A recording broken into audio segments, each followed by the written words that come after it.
કર્તવ્ય રજૂ કરી. ભાષા તો બધી જ પ્યારી, પણ માતૃભાષા લાગે અતિ પ્યારી. સદા સૈન્યશ્રી વૈભવે ઉભરાતી, મળી માતૃભાષા મને ગુજરાતી. માતૃભાષાનો શાબ્દિક અર્થ મા પાસેથી પ્રાપ્ત થયેલી ભાષા એવો કરી શકાય છે.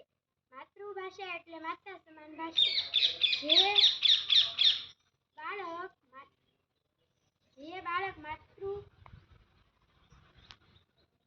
બાળકને માતા તરફથી મળેલી ભાષા, પરિવારમાં બોલાતી ભાષા એટલે માતૃભાષા. જે ભાષામાં બાળક હસ્યું, રડ્યું, જે ભાષાનો શબ્દ બાળકે સૌપ્રથમ સાંભળ્યો, કાલું ઘેરું બોલવાનો પ્રયત્ન કર્યો, તેમજ લાગણીઓ અનુભવવાનું અને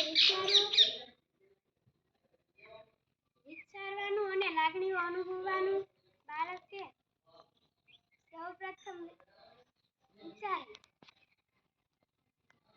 તથા વિચારો અને લાગણીઓ પ્રદર્શિત કરવાનું બાળક શીખ્યું. એ ભાષા એટલે માતૃભાષા. માતૃભાષા સંસ્કૃતિનું માધ્યમ છે.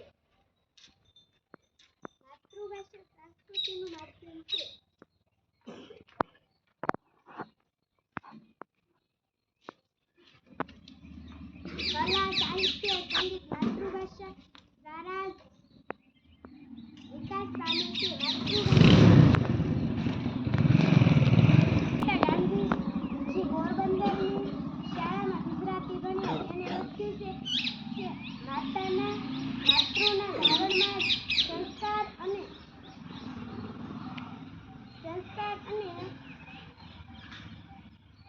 પ્રેમ છે.